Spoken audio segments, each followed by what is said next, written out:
नमस्कार, मैं हूं निकिता और आप देख रहे हैं सत्य हिंदी। एक नजर डालते हैं अब तक की सुर्खियों पर। बिहार विधानसभा चुनाव में एनडीए ने 202 सीटें जीतकर माहौल बदल दिया, जबकि महागठबंधन सिर्फ 35 सीटों पर सिमट गया। आरजेडी को 25 और कांग्रेस को सिर्फ 6 सीटें मिली। तेजस्वी यादव अपनी सीट तो बचा ले गए, लेकिन सीएम बनने का उनका सपना टूट गया। हार के बाद अब राजनीतिक बहस राहुल गांधी और तेजस्वी यादव की रणनीति पर केंद्रित हो गई है। कांग्रेस नेता सुप्रिया श्रीनेत ने कहा कि राहुल गांधी पर व्यक्तिगत हमले, वोट चोरी के आरोपों से ध्यान भटकाने की कोशिश है। उन्होंने राहुल को सच्चाई की आवाज बताते हुए कहा कि 80 लाख वोटरों के नाम हटाने के राहुल के आरोप को गंभीरता से देखा जाना चाहिए। हालांकि उनके बयान को राजनीतिक बचाव माना जा रहा है। उधर बिहार के वरिष्ठ कांग्रेस नेता अखिलेश प्रसाद सिंह ने हार का कारण पार्टी की आंतरिक अव्यवस्था और टिकट बंटवारे में अव्यवस्थित प्रबंधन को बताया। उन्होंने कहा कि कांग्रेस नेता खुद चुनाव लड़ रहे थे, इसीलिए निगरानी और प्रबंधन कमजोर रहा। कई सीटों पर आरजेडी और कांग्रेस की फ्रेंडली फाइट से नुकसान बढ़ा। चुनावी नतीजों के बाद लालू परिवार में भी विवाद तेज हो गया है। तेज प्रताप नाराज हैं और लालू की बेटियों में भी असंतोष है। आरजेडी के अंदरूनी मतभेदों और कांग्रेस की रणनीतिक चूक ने मिलकर महागठबंधन की हार को और गहरा कर दिया है। कुल मिलाकर यह हार किसी एक नेता की नहीं, बल्कि पूरे गठबंधन की सामूहिक नाकामी मानी जा रही है। आरजेडी ने सोमवार को तेजस्वी यादव को विधायक दल का नेता चुना है। सोमवार को पार्टी की समीक्षा बैठक में यह फैसला किया गया। आरजेडी के नेता शक्ति सिंह यादव ने मीडिया से बात करते हुए बताया कि समीक्षा बैठक में पार्टी के सभी प्रत्याशियों की मौजूदगी में तेजस्वी यादव को राष्ट्रीय जनता दल विधायक दल का नेता चुन लिया है। उन्होंने बताया कि समीक्षा बैठक में राष्ट्रीय अध्यक्ष लालू यादव, पूर्व मुख्यमंत्री राबड़ी देवी, उदय नारायण चौधरी समेत सभी ने चुनाव के नतीजों पर अपनी बातें रखी। शक्ति सिंह ने आगे कहा कि तेजस्वी यादव ने भी अपनी बातें रखने के बाद कहा कि लोकतांत्रिक प्रक्रिया के तहत अगर आप किसी और को विधायक दल का नेता चुनना चाहते हैं तो चुन सकते हैं, लेकिन कोई तैयार नहीं हुआ। सऊदी अरब के मदीना में हुए बस हादसे में 45 भारतीय तीर्थयात्रियों की मौत की पुष्टि हुई है। मृतकों में तेलंगाना के कई लोग भी शामिल हैं। एक पीड़ित परिवार के सदस्य मोहम्मद मंसूफ ने बताया कि उन्हें घटना की जानकारी फोन पर मिली। उनके परिवार के 4 सदस्य भाई मोहम्मद मंसूर, मां शोहरत बेगम, भाभी फरहीन बेगम और भतीजी शाहीन उम्रा के लिए गए थे और हादसे का शिकार हो गए। मंसूफ ने एएनआई के माध्यम से अधिकारियों से गुहार लगाई है कि उन्हें अपने परिजनों के बारे में आधिकारिक जानकारी जल्द दी जाए और सऊदी जाने का इंतजाम किया जाए। इस बीच तेलंगाना सरकार ने मृतकों के परिवारों को 5 लाख रुपए मुआवजा देने की घोषणा की है। साथ ही कैबिनेट ने अल्पसंख्यक कल्याण मंत्री मोहम्मद अजहरुद्दीन की अगुवाई में एक सरकारी टीम को सऊदी भेजने का फैसला किया है, ताकि स्थिति का आकलन किया जा सके और परिवारों की मदद की जा सके। आरजेडी प्रमुख लालू प्रसाद यादव के परिवार में चल रहा विवाद और गहराता जा रहा है। उनकी बेटी रोहिणी आचार्य ने सोशल मीडिया पर राजनीति छोड़ने और परिवार से नाता तोड़ने का ऐलान किया। रोहिणी ने आरोप लगाया कि उन्हें घर में गाली गलौज, अपमान और चप्पल से मारने की धमकी तक दी गई। उन्होंने कहा कि चुनावी हार पर सवाल उठाने के बाद उन्हें परिवार से बाहर कर दिया गया और इसके लिए उन्होंने तेजस्वी यादव, उनके करीबी संजय यादव और रमीश को जिम्मेदार बताया। रोहिणी के पोस्ट के कुछ घंटे बाद लालू यादव की 4 बेटियां राज लक्ष्मी, रागिनी, हेमा और चंदा अपने बच्चों के साथ अचानक पटना से दिल्ली चली गईं। रोहिणी अब अपनी सास के पास मुंबई जाने की बात कह रही हैं। इस विवाद पर तेजस्वी यादव ने कुछ नहीं कहा, लेकिन तेज प्रताप यादव बहन के समर्थन में सामने आए। उन्होंने रोहिणी को सही बताते हुए चेतावनी दी कि परिवार पर हमला करने वालों को जनता माफ नहीं करेगी। उन्होंने कहा कि एक बेटी, एक बहन और मां के रूप में उनकी भूमिका सराहनीय रही है। एक महिला, एक मां और एक बहन के रूप में उन्होंने जो किया है वह सराहनीय है और दुर्लभ है। उन्होंने आगे कहा कि रोहिणी अपनी जगह सही थी। उन्होंने चेतावनी दी कि अगर कोई उनकी बहन को अपमानित करने की कोशिश करेगा तो भगवान कृष्ण का सुदर्शन चक्र उस पर प्रहार करेगा। अपनी पार्टी जनशक्ति जनता दल के आधिकारिक हैंडल पर एक इंस्टाग्राम पोस्ट में उन्होंने चेतावनी दी, सुनो गद्दारों, अगर तुम हमारे परिवार पर हमला करोगे तो बिहार की जनता तुम्हें कभी माफ नहीं करेगी। तेज प्रताप यादव ने आगे कहा कि लालू प्रसाद यादव के एक इशारे पर जनता इन गद्दारों को दफना देगी। उन्होंने कहा कि इस घटना ने उन्हें अंदर तक हिला दिया है और उन्होंने अपना अपमान तो सहन कर लिया, लेकिन उनकी बहन के साथ जो हुआ वह असहनीय था। चुनाव आयोग ने 17 नवंबर को असम में मतदाता सूची के विशेष पुनरीक्षण का आदेश दिया है। यह प्रक्रिया 2026 में होने वाले विधानसभा चुनाव से पहले शुरू की गई है। अंतिम मतदाता सूची 10 फरवरी 2026 को प्रकाशित होगी।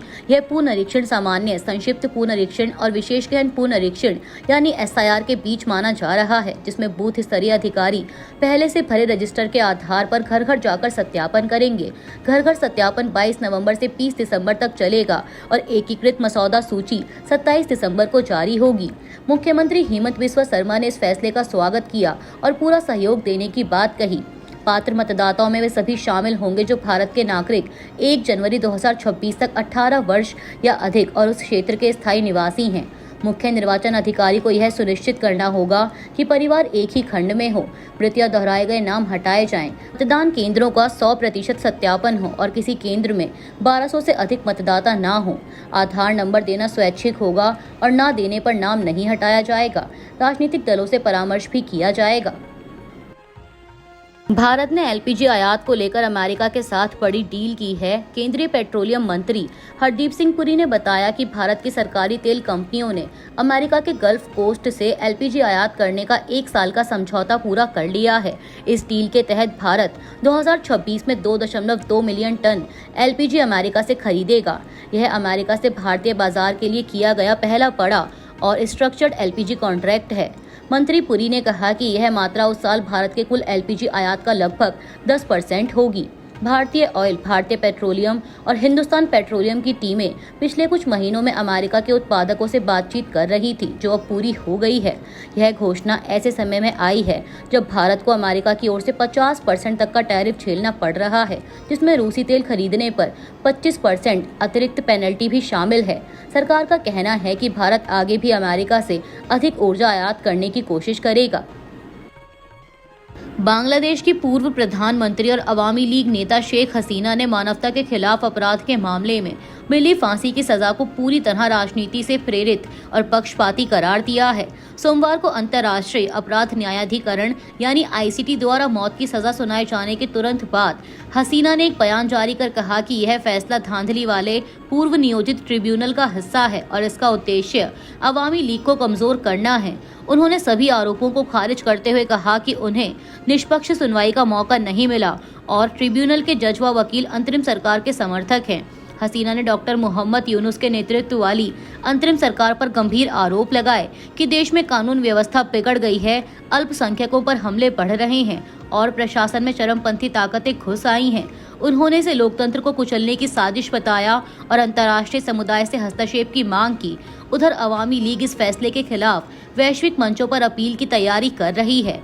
ढाका में फैसले के बाद संभावित तनाव को देखते हुए सुरक्षा कड़ी कर दी गई है।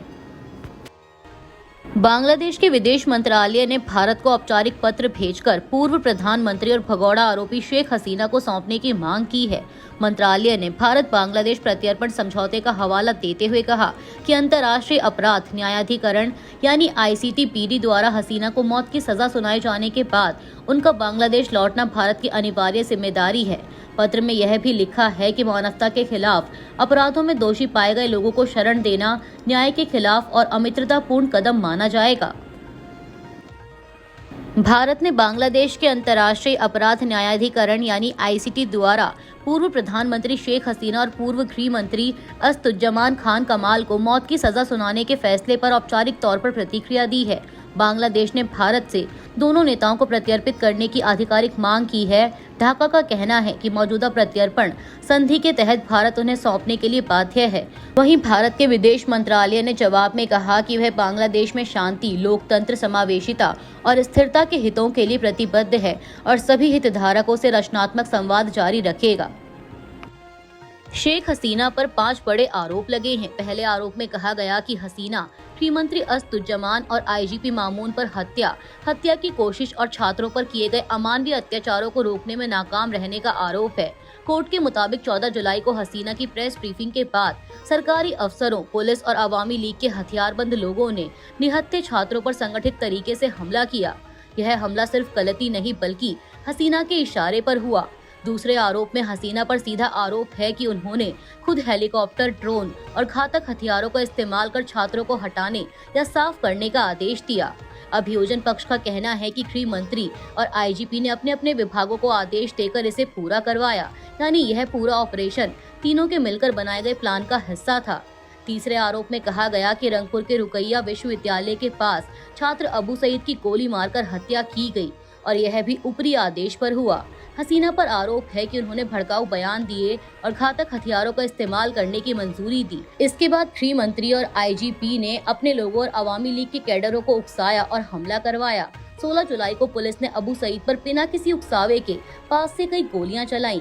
यह पूरी घटना भी मानवता के खिलाफ अपराध के तौर पर दर्ज की गई है। चौथे आरोप में कहा गया कि 5 अगस्त को ढाका के चनखारपुल इलाके में 6 निहत्थे छात्रों को सीधे गोली मारकर मार दिया गया। अभियोजन पक्ष का दावा है कि यह गोलियां सिर्फ भीड़ कंट्रोल के लिए नहीं बल्कि मारने के इरादे से चलाई गई थीं। 5वें आरोप में कहा गया कि 5 अगस्त को आशुलिया में 6 छात्रों को गोली मारी गई। इनमें से 5 को बाद में जला दिया गया और छठे को जिंदा जलाने का आरोप है। यह घटना सबसे डरावनी बताई गई है। अभियोजन ने कहा कि यह सब हसीना कमाल और मामून के आदेश और उनकी जानकारी में हुआ। सुप्रीम कोर्ट ने उत्तराखंड सरकार को जिम कॉर्बेट टाइगर रिजर्व में अवैध पेड़ कटाई और अवैध निर्माणों के मामले में कड़ी फटकार लगाई है। चीफ जस्टिस पीआर गवई की बेंच ने राज्य सरकार को आदेश दिया कि 3 महीने के भीतर सभी अवैध निर्माणों को ढहाया जाए और पर्यावरण को हुए नुकसान की पूरी भरपाई की जाए। अदालत ने कहा कि इको टूरिज्म को बढ़ावा देना चाहिए, न कि जंगलों का नुकसान कर पर्यटन को बढ़ाना। अदालत ने मुख्य वन्य जीव वार्डन को सीईसी यानी सेंट्रल एम्पावर्ड कमेटी के साथ मिलकर पुनर्स्थापन योजना लागू करने का निर्देश दिया। सुप्रीम कोर्ट ने यह भी साफ कहा कि टाइगर सफारी 2019 के नियमों के अनुसार ही चलेगी। इसके पास बचाव केंद्र बनाए जाएंगे और वाहनों की संख्या सीमित की जाएगी। साथ ही 3 महीने के भीतर नई बाघ संरक्षण योजना तैयार करने के आदेश दिए गए। जांचों के मुताबिक अवैध पेड़ कटाई और निर्माण के लिए पूर्व वन मंत्री हरक सिंह रावत और तत्कालीन डीएफओ किशन चंद्र सहित कई अधिकारी जिम्मेदार पाए गए हैं। अदालत ने कहा कि ये कृत्य सार्वजनिक भरोसे के सिद्धांत के खिलाफ है और नेताओं अधिकारियों की मिलीभगत को दिखाते हैं। मामला फिलहाल सीबीआई जांच के अधीन है। सऊदी अरब में एक बड़ा सड़क हादसा हुआ है जिसमें 45 भारतीय उम्रा यात्रियों की मौत हो गई। ये सभी यात्री हैदराबाद से थे और मक्का से मदीना जा रही बस में सवार थे। हादसा मदीना से करीब 25 किलोमीटर पहले तब हुआ जब बस की टक्कर एक डीजल टैंकर से हो गई और तुरंत आग लग गई। बस में सवार 46 लोगों में से सिर्फ एक यात्री जिंदा बचा है। Hyderabad police commissioner PC Sajjanar ने बताया कि 9 नवंबर को 54 लोग उम्रा के लिए रवाना हुए थे, जिनमें से 8 अलग यात्रा कर रहे थे और इसीलिए बच गए। प्रधानमंत्री नरेंद्र मोदी और तेलंगाना के मुख्यमंत्री रेवंत रेड्डी ने हादसे पर गहरा दुख जताते हुए पीड़ित परिवारों के लिए संवेदना व्यक्त की। भारतीय दूतावास और जेद्दा वाणिज्य दूतावास सऊदी अधिकारियों के संपर्क में हैं और हर संभव मदद कर रहे हैं। AIMIM सांसद असदुद्दीन ओवैसी ने बताया कि एकमात्र जीवित बचे यात्री की मदद के लिए दूतावास से बात की गई है। हादसे की सूचना मिलते ही परिजन ट्रैवल एजेंसी के दफ्तरों में पहुंच गए और जानकारी जुटाने की कोशिश करने लगे। शुरुआती जांच में तेज रफ्तार और टैंकर से टक्कर के बाद आग लगना हादसे का कारण माना जा रहा है। भारतीय और सऊदी टीमें जांच कर रही हैं और मृतकों के शव जल्द भारत भेजने की प्रक्रिया जारी है। यूनियन मुस्लिम लीग यानी IUML ने केरल में चल रही राज्य गहन पुनरीक्षण यानी SIR प्रक्रिया को रोकने की मांग करते हुए सुप्रीम कोर्ट में याचिका दायर की है। यह याचिका IUML के राष्ट्रीय महासचिव PK कुन्हाली कुट्टी ने दायर की है, जिसमें भारत के चुनाव आयोग द्वारा जारी SIR अधिसूचना को चुनौती दी गई है। पार्टी का कहना है कि हाल ही में बूथ लेवल ऑफिसर यानी BLO अनीश जॉर्ज की आत्महत्या इस प्रक्रिया से जुड़े अत्यधिक दबाव और जल्दबाजी को दिखाती है। IUML का आरोप है कि 4 नवंबर से 4 दिसंबर के बीच चल रहा SIR गलत इरादों से भरा है, क्योंकि यह केरल के स्थानीय निकाय चुनावों के कार्यक्रम से पूरी तरह टकराता है। गौरतलब है कि राज्य चुनाव आयोग ने 11 नवंबर को चुनाव की अधिसूचना जारी की है, जिसके तहत मतदान 9 और 11 दिसंबर को और मतगणना 13 दिसंबर को होगी। आचार संहिता लागू होने के कारण IUML का कहना है कि SIR एक साथ चलाना संवैधानिक प्रावधानों का उल्लंघन है। याचिका में एसआईआर प्रक्रिया पर तत्काल रोक की भी मांग की गई है। कांग्रेस नेता सुप्रिया श्रीनेत ने वीडियो बनाकर बिहार चुनाव पर बयान दिया है। उन्होंने कहा कि अगर आपको लगता है कि बिहार का चुनाव निष्पक्ष हुआ है और इस हार के जिम्मेदार राहुल गांधी हैं, तो आपसे बात करना बेईमानी है, तो आप ये वीडियो ना देखें। लेकिन अगर आप उन लोगों में से हैं जो समझदार हैं और ये देखकर आपके मन में भी सवाल आता है कि बीजेपी और उसके घटक दलों को 90% स्ट्राइक रेट असंभव है, तो ये वीडियो आपके लिए है। अगर आप भी यह मानते हैं कि यह स्ट्राइक रेट बेरोजगारी, महंगाई, पलायन, ध्वस्त कानून व्यवस्था के चलते संभव नहीं है, तो आपका संशय सही है। उन्होंने कहा कि बिहार के चुनाव ने संविधान में दी चुनाव प्रणाली की धज्जियां उड़ा दी हैं। खुलेआम बीजेपी के नेताओं, पदाधिकारियों ने एक से ज्यादा वोट डाले हैं। अगर एक व्यक्ति एक वोट के सिद्धांत पर चुनाव नहीं होगा तो कौन सी निष्पक्षता और काहे का चुनाव? अगर बिहार चुनाव के पहले 62 लाख वोट काटे जाएंगे और फिर 20 लाख वोट जोड़े जाएंगे, जिनमें से 5 लाख वोट बिना एसआईआर फॉर्म भरे ही जुड़ गए। चुनाव घोषणा के वक्त 6 अक्टूबर को ज्ञानेश कुमार ने बिहार में वोटरों की संख्या 7.42 करोड़ बताई, जो वोटिंग के बाद 11 नवंबर को बढ़कर 7.45 करोड़ कैसे हो गई। पूरे 3 लाख वोटर बढ़ गए। चुनाव घोषित होने के बावजूद बिहार की बीजेपी जेडीयू सरकार ने महिलाओं के खातों में 10,000 भेजे और चुनाव आयोग मूक दर्शक बना रहा, जबकि यह खुलेआम वोट के लिए रिश्वत है। सुप्रिया श्रीनेत ने वीडियो में आगे कहा कि वोटिंग के पहले चुनाव के बीचों बीच करनाल से लोगों को बीजेपी का पटका पहनाकर ट्रेन भरकर बिहार वोट करने भेजा गया और यह सब हमें इसीलिए पता चला क्योंकि राहुल गांधी ने अकेले वोट चोरी और नरेंद्र मोदी चुनाव आयोग की मिलीभगत का पर्दाफाश किया है। तो आज अचानक राहुल गांधी पर कौन आक्रामक है? किस बात के लिए राहुल गांधी पर दोष मढ़ा जा रहा है? कौन उन्हें महागठबंधन की हार का जिम्मेदार बता रहा है? आप भले ही इसका शिकार हो गए हों, लेकिन यह सोची समझी साजिश बीजेपी, आरएसएस और उनके पालतू मीडिया की है। किसी भी कीमत पर राहुल गांधी को दोष इसीलिए दो जिससे कि वोट चोरी पर किया उनका खुलासा फीका पड़ जाए। राहुल गांधी को गलत ठहराओ क्योंकि वो एक अकेला नरेंद्र मोदी की एजेंसी और उनके तंत्र से लोहा लिए हुए हैं और किसी कीमत पर कोई भी समझौता करने को तैयार नहीं है। महागठबंधन की हार के लिए राहुल गांधी को दोषी ठहराने का सिर्फ एक ही मकसद है मोदी के खिलाफ इस देश की सबसे मजबूत आवाज, राहुल गांधी की आवाज को दबाना, किसी भी तरह उन्हें डिस्क्रेडिट करना और विपक्षी खेमे में अविश्वास और संशय पैदा करना। अभी के लिए इतना ही। बाकी की देश दुनिया की बड़ी खबरों के लिए जुड़े रहिए सत्य हिंदी के साथ। Copyright disclaimer under Section 107 of the Copyright Act 1976. Allowance is made for fair use for purposes such as criticism, comment, news reporting, scholarship, and research. Fair use is a use permitted by copyright statute that might otherwise be infringing.